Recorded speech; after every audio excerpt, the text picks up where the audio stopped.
All right, good morning, everybody. Thank you all so much for being here this morning. I'm San Diego Mayor Todd Gloria. As you can see, I'm joined by a lot of my friends. I'm going to run through a couple of them. I'm pleased to introduce Councilmember Sean Elo-Rivera, whose district we're in this morning, Kyle Haskell with the Environmental Health Coalition, Bridget Browning from the San Diego Imperial County's Labor Council, Dr. Cindy J. Lin for Business for Good, Sandag Second Vice Chair, and my colleague, Mayor Alejandro Sotelo Solis from the City of National City. And we have representatives from a number of organizations, including the city's Equity Stakeholder Working Group, IBEW Local 569, Circulate San Diego, Clean Tech San Diego, the San Diego Community Power, Rise San Diego, the Central San Diego Black Chamber of Commerce, the San Diego Urban Sustainability Coalition for the Building Electrification Institute, and a number of our incredible all-star city staff members, led, of course, by our Chief Operating Officer, Jay Goldstone, as well as a number of our department directors and their staff. These are the folks that put in the work to these documents that we're announcing today. So today I'm announcing an important update for San Diego's critical sustainability and climate action work. In 2015, I served as the city's interim mayor, and at that time I introduced the city's first ever climate action plan. That groundbreaking plan called for eliminating half of the city's 2010 level greenhouse gas emissions and the use of 100% renewable energy by the year 2035. It was bold, some called it audacious, and some said it was unachievable. But since then, we have made remarkable progress as a city, including the establishment of a community choice energy provider, San Diego Community Power. I see some representatives are here today from Community Power, which has started serving customers earlier this year and who will be a critical partner in achieving the goals of our plan. The best available science and facts on the ground clearly show that the climate crisis is deepening and our window of opportunity to avoid catastrophic impacts is limited. Our region faces severe threats from extreme heat, wildfires, drought, flooding, and sea level rise. San Diegans see it around them every single day. We experience it, we know what's happening, and we have to take action to prevent it. Safeguarding our public health, quality of life, and economic vitality for generations to come demands bold action by the city, and that's what we're here to announce today. I'm excited to take our climate action efforts one step further and to follow up on the progress that we have already made by announcing our city's new visionary climate initiative known as Our Climate, Our Future. This is an ongoing commitment to confront the climate crisis and to equitably address the environmental, health, safety, and economic needs of our neighborhoods. The coordinated initiatives of Our Climate, Our Future represent a shift towards a cohesive, whole-of-government approach to climate action. It is a vision of climate leadership in San Diego that centers on equity and a just transition for all. Our response to the climate crisis must take into account the disproportionate impacts on historically underserved communities and appropriately address those existing inequities.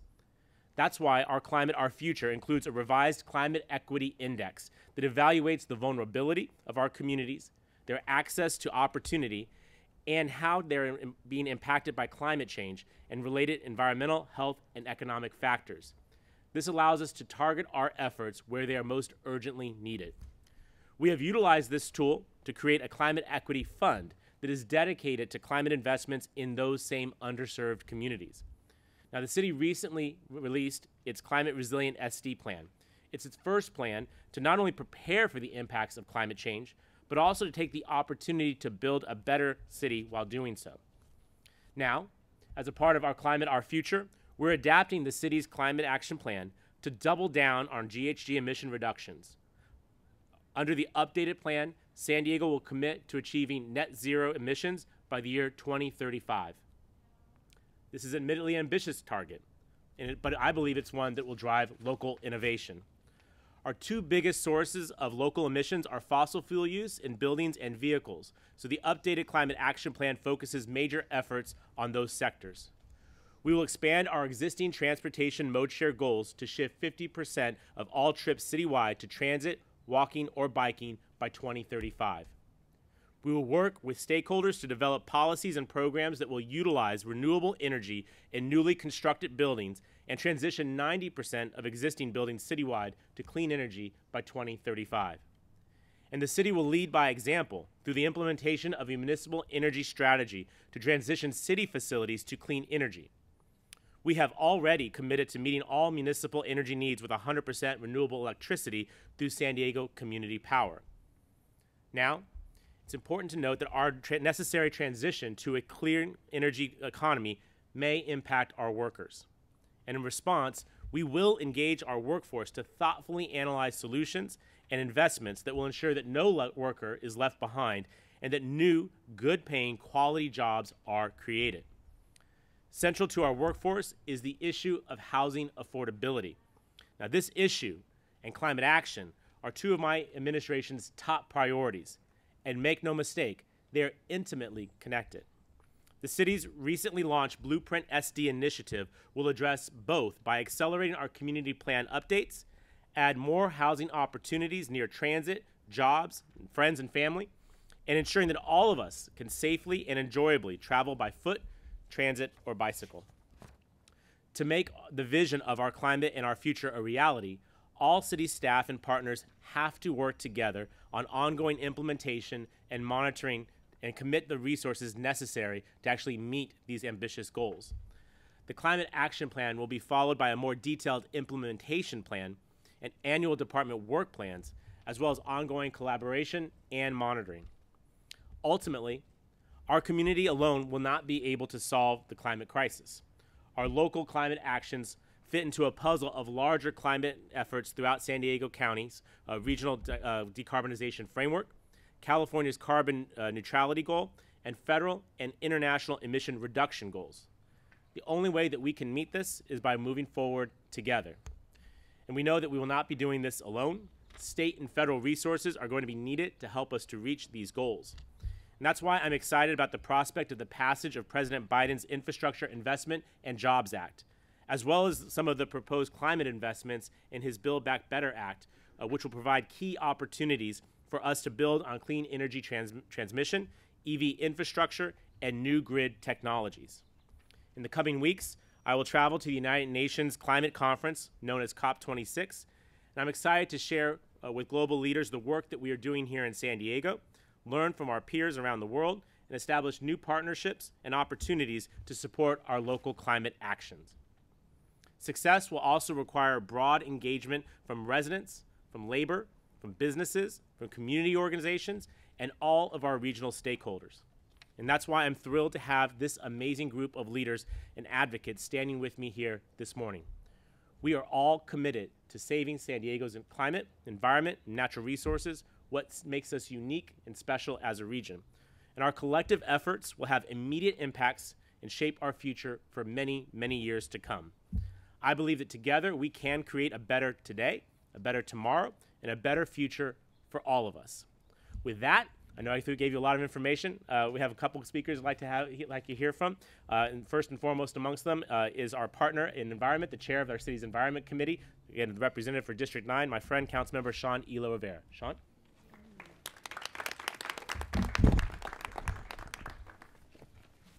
Thank you, Mayor, and welcome to District 9. It's so good to be here, especially here, to roll out the updated Climate Action Plan and Climate Resilient SD here at Ocean Discovery Institute. I actually lived 2 blocks from here for 5 years and got to see what an impact this center had on our neighborhood. Many thanks to our hosts who are doing amazing work here in the City Heights community, and thank you, Mayor Gloria, for your leadership on climate and environmental issues. Since entering office, your team has hit the ground running, engaging the community and advancing sustainability. The updated Climate Action Plan and Climate Resilient SD are culminations of your and the city's hard work. It's not a coincidence that we're discussing these plans here in City Heights. Diverse and frontline communities bear the brunt of climate change, but generations of underinvestment and disinvestment have resulted in communities like this one having the least resources to mitigate and adapt to the impacts of climate change.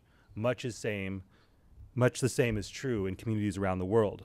The takeaway is that we have a moral imperative to take all necessary steps to overcome the climate crisis, and we cannot waste any more time. While change is necessary, change can also be good. And too often, we think of the burdens associated with climate action, but there's so much for us to gain. Cleaner air and water, dignified and well-paying careers, less traffic, more green space and trees, and all of this while healing the wounds of racial injustice.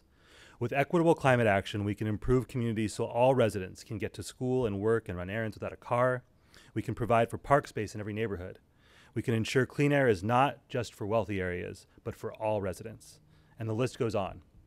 These benefits jump off the pages of the mayor's draft climate action plan and climate resilient SD. I'm proud San Diego will do our part to respond to the climate emergency, and that's why I'm so excited to be here as part of the rollout. The cap will rightfully get most of the attention. There's so much important stuff in it, including an emphasis on infill development. Housing policy is climate policy, and that scientifically backed statement is central to the cap. But I want to highlight climate resilient SD for a moment. When it comes to climate resiliency, we often think about rising sea levels and shoring up our infrastructure and protecting natural assets. That's not incorrect, but at its core, resiliency is about people. The people here in City Heights might not be directly affected by rising seas, but they are already experiencing more frequent and more intense heat events. Heat that can become lethal to our elders and those with chronic health conditions. We're farther from the coast here. There's less tree coverage for people. There's less park space for people. The housing stock is older, so modern installation and AC aren't providing relief for people. Our people need resources now to withstand the impacts of climate change we're already experiencing. That's why climate resilient SD is so important. All that said, I want to underscore these plans are in draft form. As chair of the San Diego City Council Environment Committee, I welcome all stakeholders and members of the public to weigh in on these plans when they are brought to committee next month. It's so important that we hear from the community to ensure that these plans are as strong and ambitious as possible. Speaking of community, I will quickly note that our office has already heard from community members about the importance of implementing the plan. As Mayor Gloria said, that's where it really gets important. They've accurately said that a plan is only as good as the level of commitment to implement it. That means ensuring that the city has the capability to execute what is shaping up to be an excellent plan. I hear you, community members, and I'm confident that the new city leadership, from Mayor Gloria to the City Council, will ensure that this version of the Climate Action Plan, CAP 2.0, isn't just a better plan. It's a better plan that will be better implemented. With that, I'd again like to thank Mayor Gloria for your leadership on this, and welcome Kyle from the Environmental Health Coalition to provide comments.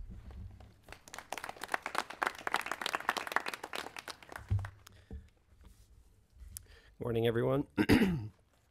My name is Kyle Haskala, and I'm a climate justice policy advocate with Environmental Health Coalition. And we're really happy to be here today and pleased to be a part of this process. I want to thank the city staff, the mayor's office, and all of the staff at the city for working with EHC and other community members in ensuring that solutions for frontline communities are included in this initiative, as well as the Climate Action Plan. We thank you for including city in the process, and as the draft goes through the Environment Committee and on to City Council, we look forward to continuing to engage in it. I wanted to highlight one of the big problems that communities face in San Diego. Toxic air pollution is a huge problem in low-income communities of color like Barrio Logan, Logan Heights, and Sherman Heights. Historically, climate policy has been notorious for disregarding air pollution, even though air pollution and climate change are two sides of the same coin. For example, heavy-duty trucks driving through portside communities cause diesel pollution that contains many toxic substances, such as black carbon, which is as much as 700 times more powerful at warming the climate than carbon dioxide. Diesel particulate levels in Barrio Logan are in the 98th and 99th percentile for the highest concentrations of diesel pollution in the state of California. It also causes respiratory issues and illnesses like asthma. Children in Barrio Logan suffer from an asthma rate that is 3 times higher than the county average and 5 times higher than children in La Jolla. And how can we expect community members suffering from decades of toxic air quality to remain resilient in the face of climate impacts like wildfire smoke or extreme heat that we know will become more frequent? Toxic air pollution is causing the warming of the planet, and the warming of the planet is causing more wildfires, droughts, and heat waves. So people with chronic illnesses like asthma are most vulnerable to and it can become deadly, these consequences, because it gets even harder to breathe during a heat wave. That's why the Climate Action Plan is such an important tool. It has the potential to eliminate the pollution sources that worsen climate change and air quality. The city is choosing not to ignore this connection because the two go together. Earlier this year, Environmental Health Coalition and other community organizations worked with the city on a first-of-its-kind effort to outreach to residents typically left out of the decision-making process. As a result, nearly 100 Logan residents surveyed agreed that air quality is a top priority for the CAP. Today, the City of San Diego is announcing the release of that draft, and for an example of some of the commitments that we expect to be in the draft document is the commitment to work with other agencies like the Air Pollution Control District to reduce the amount of diesel pollution by as much as 80% by the year 2031. EHC believes that this is a momentous victory for frontline communities and a step towards cleaner air. We believe we can work towards a future with electric trucks instead of diesel ones, electric buses instead of natural gas-powered ones, and more trees and parks for every community that is currently park deficient to become more resilient in the face of climate change. On behalf of EHC and the community members who have called on the city to address climate and air quality simultaneously, we thank you, Mayor Gloria, city staff, and all who have made this plan get to where it is in integrating air quality in the draft plan. As was mentioned, this plan is an important first step, but the plan is only as good as its funding and implementation, and there is more work to be done, more investments to be made to make sure that the frontline communities are actually being improved and invested in to close the climate inequities that exist in our city, because all communities deserve to breathe clean air. So the city is making progress towards that fossil-free future and cleaner air, and we thank the mayor for his leadership and his team for their hard work. We look forward to further engaging in this process as it moves forward, and ensure that it elevates all of the communities living on the front lines of the climate crisis. Thank you.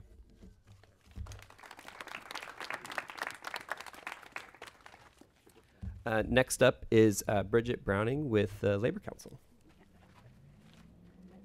Thank you. As Kyle said, I'm Bridget Browning. I'm the Secretary-Treasurer from the Labor Council, and we represent over 100,000 working families here in San Diego. I'm really proud here today to stand with maybe the first administration who actually really wants to define what a just transition is. We hear all the time that people support a just transition, but when you actually ask them what that means, it's meaningless. And I'm really proud that this administration has taken a different approach to climate action and partnering with labor and other stakeholders to develop policies that don't leave our members behind. We have a lot of really good jobs in the fossil fuel industry, and we need to ensure that those workers aren't thrown out on the street and unable to provide for their families. That's really important to us, and it's also really important to this administration. And I can't say how much that means to us. Components of our climate, our future, like municipal building retrofits and removing fossil fuels, need to be done in partnership with labor.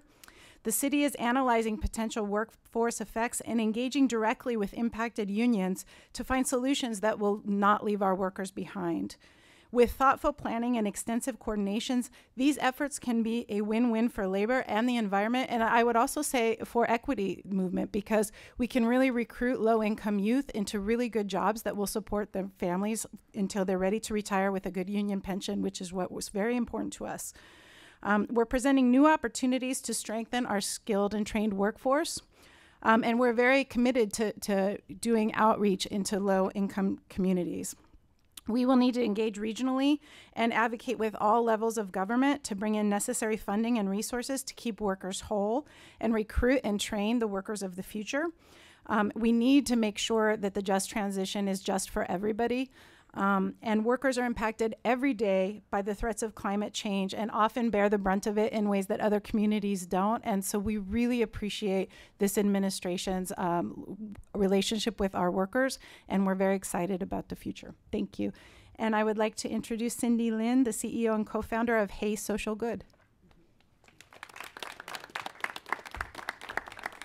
Good morning, everyone. Thank you so much, Mayor Gloria and Councilmember Elo-Rivera, for having us here, and city staff. We couldn't be more thrilled to be here. I am here on behalf of Business for Good San Diego, and we are a collective of business owners here in San Diego who are supporting policies that improve our community's health, our environment, and a sustainable economy, all three of which are extremely important for a thriving city. I'm here to share that as a business community, we have a critical and exciting opportunity to build a resilient San Diego that solves environmental problems, equity issues, and create a more sustainable economy that leads to a future with more jobs and opportunities. When the United Nations have shared with us that last year, 2020, during the pandemic, we had the biggest carbon emissions globally, it is time that all partners in a city takes a stance and move forward on progressive steps. So I have been part of this amazing collaborative work with the Equity Stakeholder Working Group here in San Diego, working with partners where we have a shared vision to move forward with a climate action plan that includes just and equitable opportunities and solutions. As a business owner who cares about climate and the sustainability of business growth here in San Diego, I'm excited, along with our organization, to be a part of the Equity Stakeholder Work Group to move forward and craft a progressive and business-focused approach to effectively chip away at existing problems and to create better solutions for our environment and economy. When the City of San Diego's leadership is so clear and prioritizes equity and community at the heart of all of these frontline issues and urban issues, we can't be more excited to be part of this problem-solving opportunity. Thank you so much to the city staff and all the partners of the Equity Stakeholder Working Group and all the leadership of San Diego for having us here. We are super excited about building a more sustainable economy here in San Diego. Thank you. Thank you so much, Dr. Lin. So you heard from the council, you've heard from environmental advocates, business and labor advocates. We're building a coalition that will make this plan more than words on a page, but something that we can actually implement in our community. I also want to point out we have, along with my colleague, the second vice chair at Sandag, we have other Sandag representatives here. This is how we have to work together to blend our city plan with our regional transportation plan to drive down the emissions that we are a part of this plan. I want to conclude with noting what the council member noted, which is that this is the introduction of a draft plan. And so for the members of the media who are here, we appreciate you helping to get the word out. We want to invite San Diegans to share their thoughts on our draft climate action plan, as well as our climate resilient SD plan, and a number of other components of this proposal that we want to solicit the public's input on so we can help make these plans better and make them more implementable. The last thing I want to note is that we're here at Ocean Discovery Institute. I see my friend Sheriff Fissler is here. This particular project was many years in the making. I think a few folks said it couldn't be done, and yet here we are. And I think it's emblematic of what we're trying to accomplish with this climate action plan.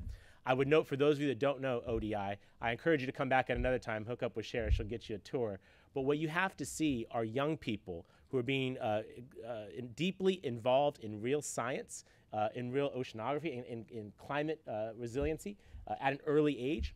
And I think what you're seeing is a generation that will not tolerate climate inaction. Not just because they'll be here to live through what we're forecasting in the years to come, but because they are armed with the science that says we have to take action. And so when you know that there are ODIs out in the world generating hundreds, thousands of young people who are going out into the world and demanding change, you understand why this city, this administration are listening to these young people and putting together plans that we can look them in the eye and say that we understood this crisis and we did something about it. And I would say that we're here in beautiful City Heights. Many of you know that I lived in this community for many, many years. My mother grew up in this community as well. And I think about what the future of City Heights looks like, what the future of our city looks like with this climate action plan. And what I imagine is a transit-rich community serviced by rail with frequent travel opportunities to job centers all across this community, with new, dense, affordable housing options along University, along El Cajon Boulevard, Fairmont, and other key corridors, where there are protected bikeways and quality sidewalks, well lit, that really encourages people to have good options when coming from A to B. Those new housing projects being powered by renewable energy provided by San Diego Clean Power and our partners at SDG&E. We see a future that is attainable. And it's not just here in City Heights. That will have to be replicated across our city. But I believe we can do it. In fact, I believe we have to do it. What sets us apart as San Diegans is we enjoy the best climate on earth, the high quality of life, and it's worth fighting for. And what you see right here today is a broad coalition of San Diegans, 1,000% committed to making sure that we will leave this planet better than we found it, that what is so special about San Diego continues to endure for generations to come. Will it be easy? No, it'll be far from easy. But not doing anything will be far harder on all of us. So we will take action. We will solicit public input. We will bring these items before public hearings. We will take action to adopt them. And then we will set about what we had done with the previous climate action plan, is export it to other communities. As I mentioned at the beginning, when we proposed 100% renewable energy by 2035, you can look it up. People were pretty critical of that. And yet what we have now are communities across this region, the entire state of California. Even President Biden had a 100% renewable energy goal in his presidential platform. That started right here in San Diego. I'm anxious and excited to see how this plan gets exported to other communities, and that by doing so, we will truly have acted locally, but engaged globally. With that, we're happy to take interviews one-on-one. I appreciate everyone being here. And remember, these are draft plans. We welcome your input and advice. We will continue to work with the business community, with our friends in labor, with the environmental community. We will address air pollution. I heard you loud and clear, Kyle. We will continue to do the work to make sure that this is more than a plan, but this is a reality, and a reality where we have a climate that endures, where we're resilient, and we keep the very best parts of our city still around for many generations to come. Last thing, swear to God, last thing, million thank yous to our city staff. I get to be here to tell you about it. Yeah. Good. Our planning department, our sustainability and mobility department, Jay and his team and city executive leadership, these are the folks that do the hard work of sharpening the pencils, of working through these documents, consulting with our legal partners, working with the community, soliciting input, building the websites, going out and doing movie nights in the community in order to actually have real input into these plans. These folks are absolutely committed, and that's where, for those of you who may be asking, is the city going to be able to execute upon this? You see a city staff that is 1,000% committed to this. That's what gives me confidence that we can make this happen. Again, happy to take one-on-one interviews. Thank you for being here. Let's spread the word. Let's protect our climate. Let's demand climate action for San Diego. Thank you all very much.